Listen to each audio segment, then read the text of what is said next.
दोस्तों चीन जो कि हर समय भारत के लद्दाख के जमीनी इलाके पर कब्जा करने का मन बनाया रहता है, वह अब पीछे हो रहा है। अब चीन भारत के समझौते के लिए तैयार है। ऐसा क्या हुआ है जिससे चीन ने एलएसी पर अपनी सेना वापस बुला ली है?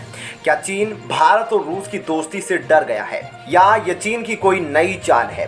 क्या चीन डर गया है कि उसका राज खत्म हो रहा है? क्या वो भारत और रूस की दोस्ती से डर गया है? कहीं भारत रूस के साथ मिलकर जंग न छेड़ दे। ऐसा क्या हुआ है जिससे चीन ने भारत के सामने घुटने टेक दिए हैं?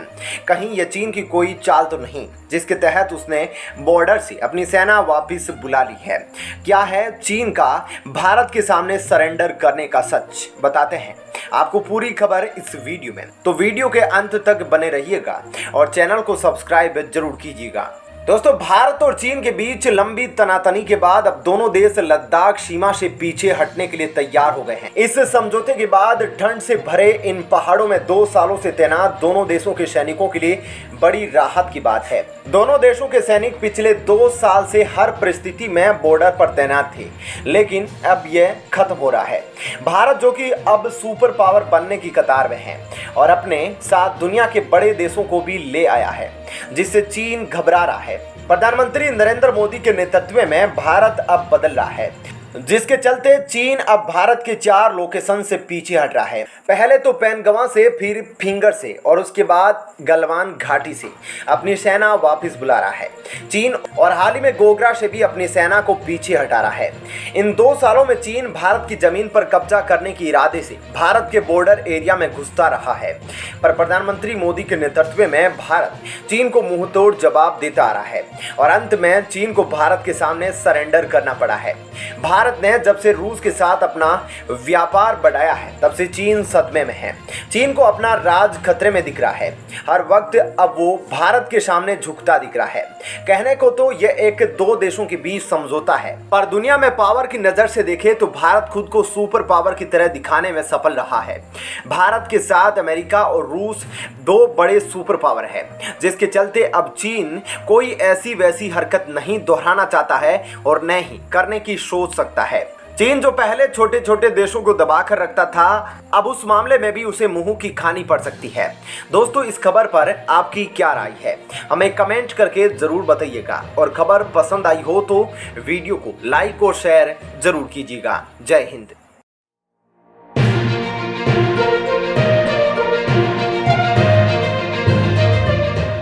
दोस्तों अमेरिका ने पाकिस्तान के लिए भारत को दिया धोखा। जी हां, अमेरिका एक ऐसा देश है जो हमेशा कुछ न कुछ कूटनीति करता रहता है।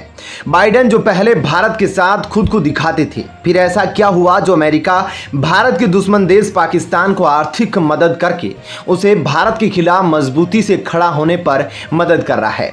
खबर है कि अमेरिका ने पाकिस्तान को भी $450 मिलियन दिए हैं ताकि उस पैसे का इस्तेमाल पाकिस्तान अपने विमानों की मजबूती के लिए कर सके। अमेरिका ने भारत के साथ साथ खुद अपने ही पूर्व राष्ट्रपति डोनाल्ड ट्रंप के फैसले को भी धोखा दिया है। इसलिए इस वक्त तो एक ही सवाल आता है कि क्या रूस ही भारत का एकमात्र सच्चा दोस्त है?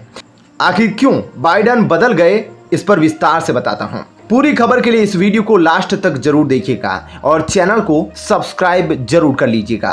दोस्तों बाइडेन ने चुपचाप से ऐसा काम कर दिया है जिससे हाल ही में मशहूर हुई मोदी बाइडेन की दोस्ती पर सवाल खड़े हो गए हैं।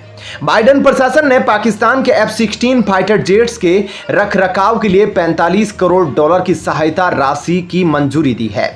इस सहायता के फैसले के बाद अब अमेरिका बैकफुट पर है। भले ही अमेरिका के विदेश मंत्रालय ने यह कहा हो कि इस वित्तीय सहायता से पाकिस्तान रक्षा क्षेत्र में अपनी वर्तमान जरूरत को पूरा करने की क्षमता को बनाए रखेगा। अमेरिका की डिफेंस सिक्योरिटी कॉरपोरेशन एजेंसी ने बुधवार को इस बारे में सूचना दी। लेकिन दोस्तों हम सभी जानते हैं कि पाकिस्तान के पास आए हुए पैसे सिर्फ 2 ही चीजों में इस्तेमाल होते हैं। एक तो उसकी सेना के दोगले नेताओं के पास, या दूसरा सबसे ज्यादा जरूरी पाकिस्तान के आतंकी संगठनों के पास, जो कि दुनिया में आतंक को फैलाने में इस्तेमाल होता है। पाकिस्तान कुछ भी कहे या अभी गलती करने वाला अमेरिका कुछ भी कहे, दुनिया को मालूम है कि पाकिस्तान सारे पैसों का इस्तेमाल सिर्फ आतंकवाद के लिए करता है। इसी वजह से डोनाल्ड ट्रंप ने पाकिस्तान को किसी भी तरह की आर्थिक सहायता देने से मना कर दिया था। लेकिन अब पाकिस्तान को अमेरिका की तरफ से लड़ाकू जेट F-16 के उपकरणों और रखरखाव के लिए इतनी बड़ी सहायता राशि दिया जाना भारत के लिए झटका है।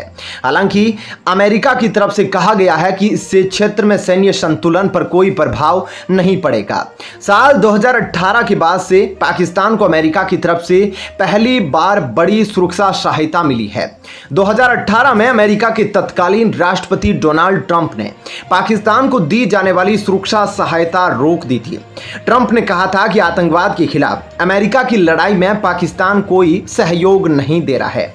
दोस्तों, अमेरिका के इस फैसले पर आपकी क्या राय है, हमें कमेंट करके जरूर बताइएगा। खबर पसंद आई तो वीडियो को लाइक, शेयर, सब्सक्राइब करें। धन्यवाद।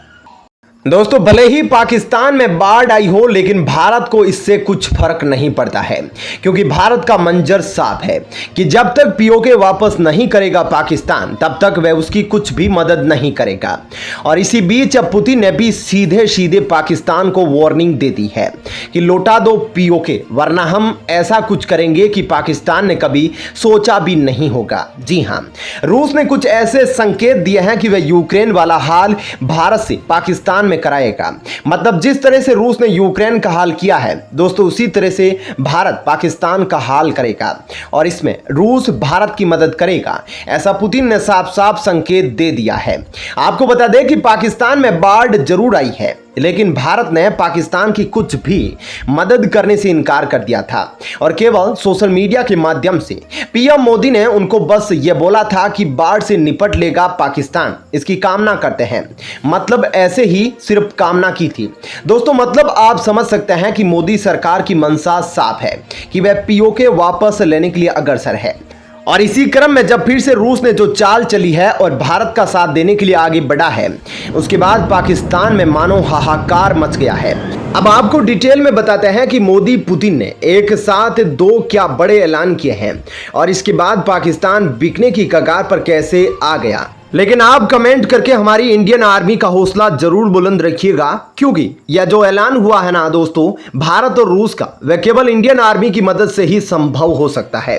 तो आप हमारे भारतीय सैनिकों को सैल्यूट जरूर कीजिएगा कमेंट बॉक्स में। अब आपको बताते हैं कि मोदी पुतिन ने यह ऐलान किया है कि वह तब तक कोई भी ट्रेडिंग पाकिस्तान में नहीं करेंगे जब तक कि वह पीओके वापस नहीं कर देता। चाहे पाकिस्तान कितना भी भूखा क्यों ना मर ले, वह कोई भी मदद नहीं करेगा। दोस्तों, तो आप समझ सकते हैं कि कितना बड़ा ऐलान है, क्योंकि केवल भारत और रूस के ना ट्रेडिंग करने की वजह से पाकिस्तान की ऐसी हालत हो गई है कि वहां मिडिल क्लास फैमिली तक के लोग जो है वो 4 व्हीलर्स में नहीं चल पा रहे हैं। तो किसी लोगों के घरों में तो गेहूं के आटे की रोटी तक नहीं बन रही है। तो ऐसे हालात वहां पर इस वक्त है, और यह इसलिए है क्योंकि भारत सरप्लस अमाउंट ऑफ गेहूं एक्सपोर्ट करता था, वह सब कुछ बंद हो चुका है पिछले 5 से 7 सालों से। तो अब तक तो वह अपने स्टॉक के लिए गेहूं को चला रहा था जो भारत से एक्सपोर्ट हुआ था, लेकिन अब वे सारे स्टॉक्स पाकिस्तान में खत्म हो गए हैं और इसलिए ऐसी हालत हो गई है।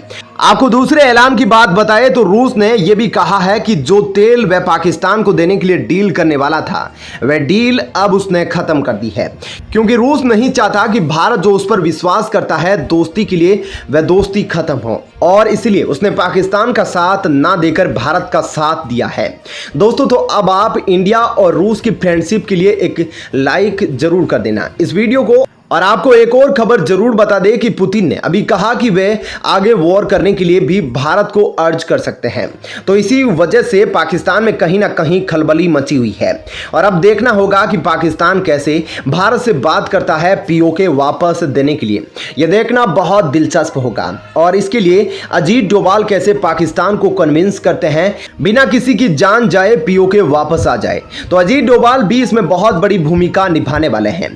दोस्तों, ऐसे में इस खबर के बारे में आपकी क्या राय है, हमें कमेंट करके जरूर बताएं।